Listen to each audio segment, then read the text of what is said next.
Salut l'équipe, du coup on se retrouve pour une nouvelle vidéo. Bon, cette vidéo ce sera une vidéo breakdown de ma semaine dernière.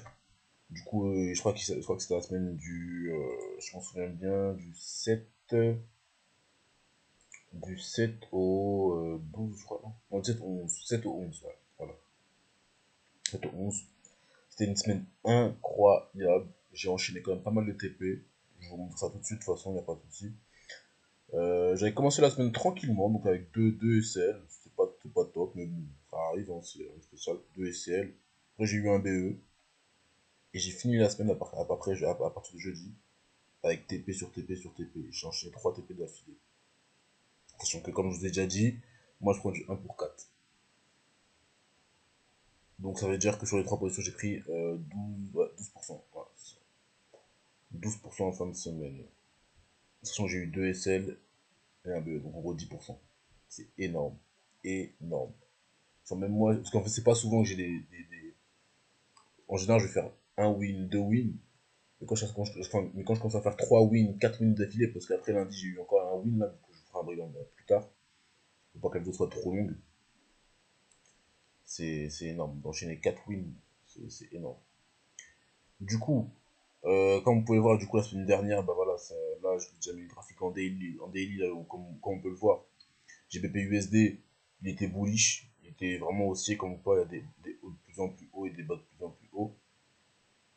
Je vous les ai surlignés en bleu, avec les petits points bleus là, pour que vous puissiez comprendre la structure. Là, on voit bien que ça fait des bas de plus en plus haut et de plus en plus haut. Donc là, en fait, c'est un retracement. Hop là, hop là. Maintenant, voilà, du coup, c'est un retracement. Par contre, du coup, là, on sait que le daily, il est haussier. Le daily, moi, le daily, je reste pas beaucoup de temps en daily. En fait, là, ce qui s'est passé, c'est que ici, ça a pris la liquidité ici. Ça a fait croire que le H4 devenait baissier. Donc, c'est ce qui s'est passé pour prendre la liquidité. Là, c'est la semaine en question. Ici, du coup, si vous avez lu le H4, la structure du H4, bah là, c'était un range. On va supprimer.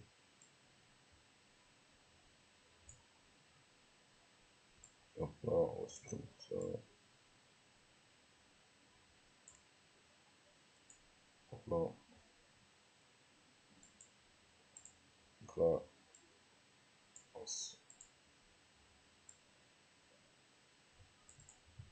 là c'était un range ici. Hop là, donc on va quand même mettre le point de structure, imaginons ici, c'est du H4.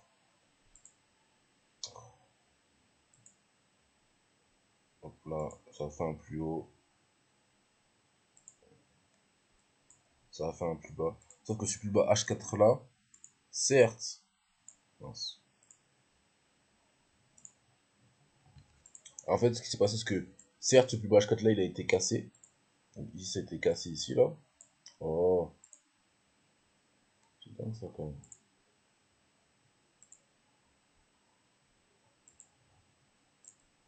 Donc ici, ça a été cassé en H4. Mais si vous avez lu la structure daily, vous savez que en fait, c'est un pullback daily. Du coup, il fallait pas justement, comment dire, se faire avoir à ce niveau-là. Parce que je sais qu'il y a beaucoup de gens qui se sont fait avoir, ils ont voulu continuer à prendre à la baisse, que là, il y avait un gros mouvement baissier. Sachant qu'on était quand même déjà monté pas mal, enfin assez haut en daily. Mais comme on dit, quand ça trend, quand le marché trend, essayez pas d'aller contre la trend. Continuez la tendance. Continuez la tendance. Donc là, c'était une zone de demande. Je ferai une vidéo comment je trouve mes zones de demande. Si vous voulez que je fasse une vidéo sur comment je trouve des bonnes zones de demande, enfin, supply une demande, faites-le moi savoir en commentaire ou en DM, puis je vous ferai une vidéo sur ça. Du coup, ce qui s'est passé en fait, c'est que ça a pris de la liquidité ici. Hop là. Et ça a aussi pris de la liquidité, justement, du coup, là, comme ça. Hop là. Du coup, on peut se poser la question, mais dans quel sens ça va aller? Moi, personnellement, j'ai vu que le daily est haussier, je continue à prendre de la hausse. Parce qu'on est arrivé sur une zone de demande daily. Et qu'est-ce qui s'est passé? Du coup, c'est là que la semaine a commencé. Là, tout le monde, en fait, avait essayé de vendre, surtout les pieds, ouais, que vous avez, enfin, sur toutes les zones. Il y a des zones ici, il y en a un peu partout, hein. Des zones ici, là, des zones là. Enfin, vous avez plein de zones pour pouvoir vendre. Là, vous avez plein de zones. Sinon, si vous mettez comment dire, votre Fibonacci aussi, vous avez, c'est même pas le but. Vous aurez pu vendre là, là, là, là. Moi, personnellement, je suis allé avec la tendance daily. Du coup, j'ai fait que d'acheter, acheter, acheter, acheter, acheter, acheter. Comme on vous a dit, il faut suivre la tendance. Il faut suivre la tendance. N'essayez pas d'aller contre la tendance, ça sert à rien. Parce que là, vous aurez pu vendre perdre ici, perdre ici, perdre ici, perdre ici, à vouloir vendre partout comme ça. Et c'est comme ça qu'après vous brûlez vos comptes. Vous brûlez vos comptes parce que vous prenez plein de positions contre la tendance. Alors, du coup, on va supprimer ça, ça ne sert à rien. Hop là. Du coup, là, j'ai déjà délimité la semaine pour que vous puissiez, pour que ce soit plus simple. Du coup, ensuite, du coup, je vais en. Comme je vous ai montré, mon H4 c'est bon. Le daily, on sait qu'il est haussier. Le H4 a rejoint la zone de daily, le point inter-daily. Et on voit du coup que là, le H1, il commence à switcher. Il commence à nous faire des hauts de plus en plus haut, des bas de plus en plus haut, comme vous pouvez le voir. Donc du coup, ce qui se passe, c'est quoi? C'est que... Ah, attendez. Du coup, ce qui se passe là, c'est quoi? C'est que du coup, déjà, on va supprimer tout ça. Ça ne sert à rien.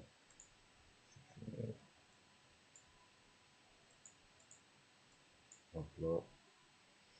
Du coup, comme on peut le voir, ici, voilà, on voit que... Alors, on fait des hauts de plus en plus haut et des bas de plus en plus haut. Hop là, hop là. On a H1, 1,15, hop là. Voilà, donc on voit bien que là, ça a pris la liquidité. Ça commence à nous faire une tendance qui suit le daily, comme vous pouvez le voir, ainsi de suite. Donc voilà. Donc moi, à partir de ce moment-là, ce qui s'est passé en fait, comme je dit, en début de semaine, je crois que j'avais pris deux loss. Donc je crois que c'était lundi, quelque part par là, je prends un loss. Et ce qui s'est passé en fait, c'est qu'à partir de jeudi, ou mercredi jeudi, voilà, je vais vous montrer. Du coup, comme vous pouvez le voir, ce qui se passe, c'est que du coup, comme j'ai vu que le daily était haussier, que le H1 M15 recommence à devenir haussier, moi ma stratégie elle est très simple. Je suis très basé sur le price action. Price action, voilà, comme vous pouvez voir, j'ai même pas d'indicateur, à part pour l'Asian. Mais sinon, moi, c'est vraiment, je suis très price action et aussi structure de marché. Donc, voilà quoi. Du coup, le M15 est repassé haussier. Du coup, moi, ni une ni deux, je me suis dit, bon, bah là, déjà, j'ai un biais où je sais que je vais aller, genre, je voudrais prendre une hausse. D'accord?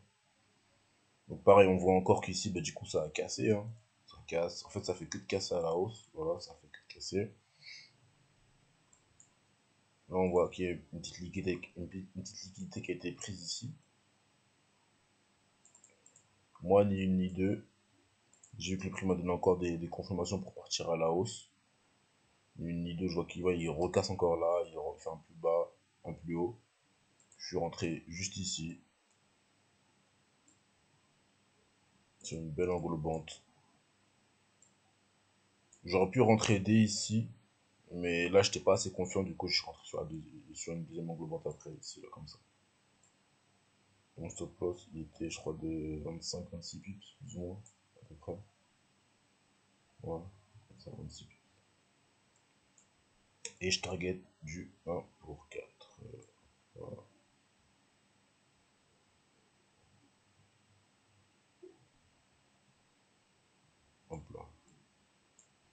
voilà, c'était comme ça.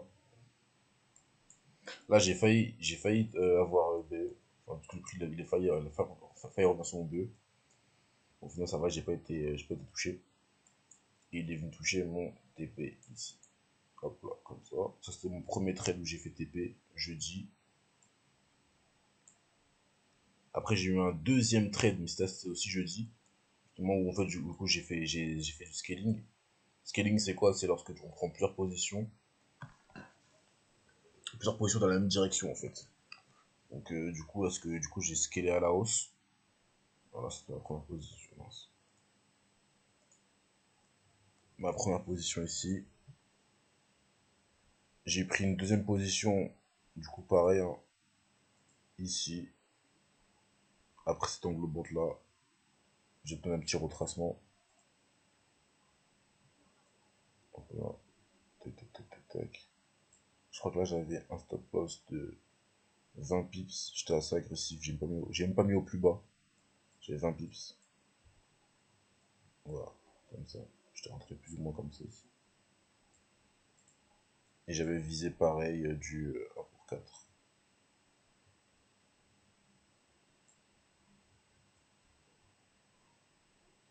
Hop là. Là, je me souviens, par contre, je suis sorti manuellement. Je suis pas sorti à. Je suis sorti juste à la. Je suis à la mèche ici. Parce que j'étais à la salle de sport, et je me suis dit, bon, vous savez quoi, je vais sortir directement, ça me fait déjà 2 TP. Du coup, j'ai pas eu ce retracement là. Après, en tous les cas, il serait quand même reparti à la hausse. Mais je suis sorti vraiment à cette mèche là, alors, comme ça. Donc, je suis sorti peut-être à peu près à pour 3,80, pour 3,80. Enfin, entre 3,70 et 4. Dans ces eaux-là. Donc, voilà. Là. Moi, je suis transparent avec vous, hein. Je ne vais pas vous dire que là, je suis manuellement. Je vous dis les choses telles qu'elles sont. Telles qu'elles sont, je vous montre les choses, je vous dis les choses. Là, c'était simple, hein. Là, vraiment, c'était super simple. Comme vous voyez, là, ça fait des balles de plus en plus haut, retracement, je le reprends, et ainsi de suite, hein. Là, franchement, on aura pu manger sur plein de trades, hein. Ah ouais, parce que après, moi, j'attends mes positions, mes trades, lorsque. Enfin, j'attends vraiment le meilleur timing dans les horaires que je choisis. C'est-à-dire que moi, je trade Londres et New York, mais je trade pas toute la session de Londres et je trade pas toute la session de New York. C'est ça qu'il faut savoir. Des horaires précises. Hop là. Donc après, il y a eu la session asiatique, comme vous pouvez le voir ici, là. Donc là, ça me fait déjà 2 TP. Et vendredi, bah du coup, c'était le dernier jour. Un peu, je crois que c'était... Non, non, non. Je me suis trompé. Hop là. Je pensais que c'était... Non, en effet, c'était avant. Et là, ni une ni deux, pareil, hein, comme d'habitude, hein. Donc, ce que ça fait, c'est que voilà, ça continue, ça fait des retracements. Hop là, hop là, hop là. Oh. Enfin, vous voyez que voilà, là c'est vraiment, là je ride la tendance, c'est-à-dire que là je prends vraiment la tendance, là je me prends vraiment pas la tête, c'est retracement, je prends retracement, je prends retracement, je prends retracement, je prends. Là si vous aviez un Fibonacci, voilà, voilà, vous mettez votre Fibonacci comme ça, plus ou moins, voilà.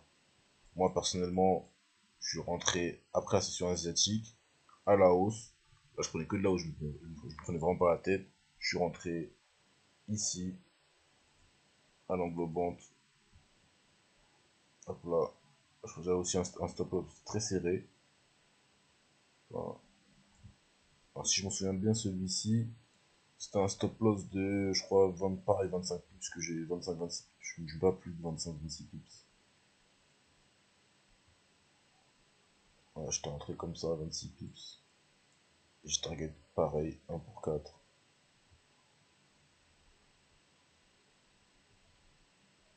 Donc là, voilà. J'ai été, ça a méché ici, là, comme ça. Hop là.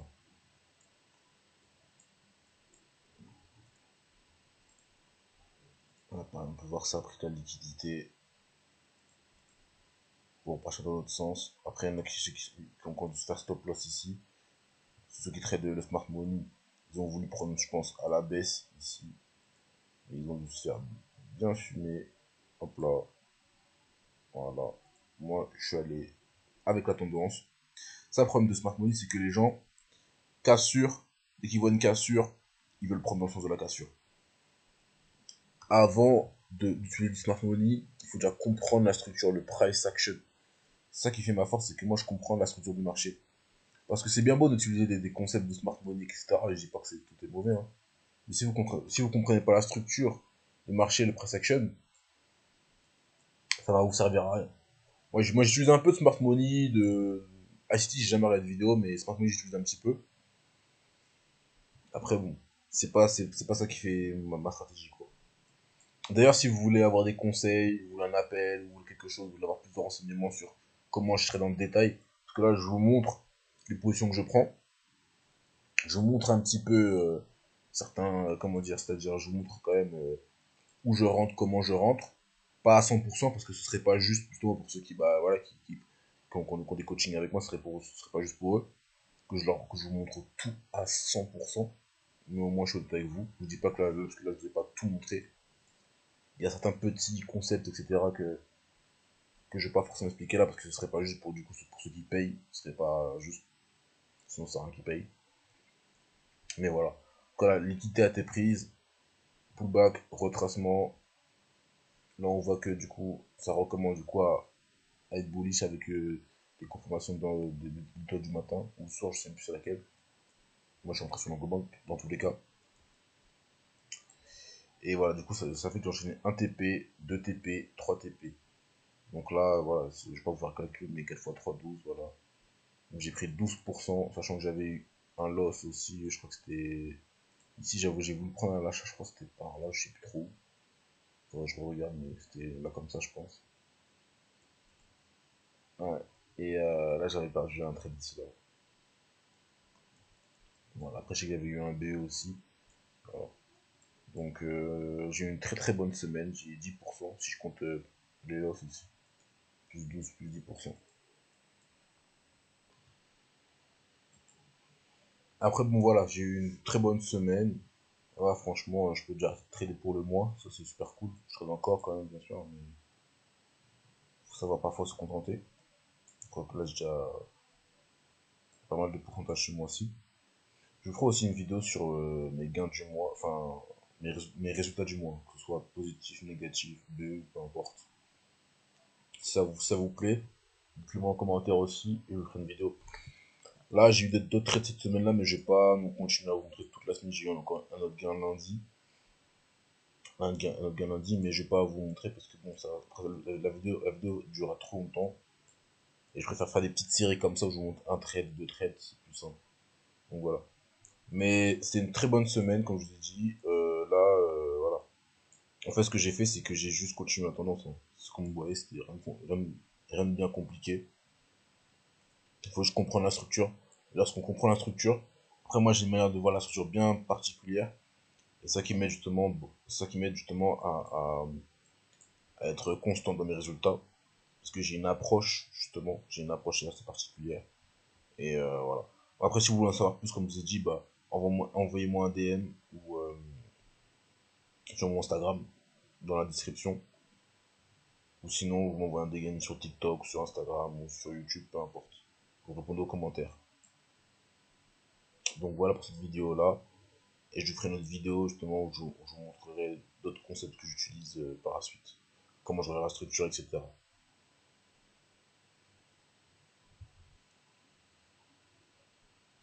D'ailleurs, dites-moi en commentaire, qu'est-ce que vous préférez? Vous préférez les breakdowns comme ça où je vous montre mes positions?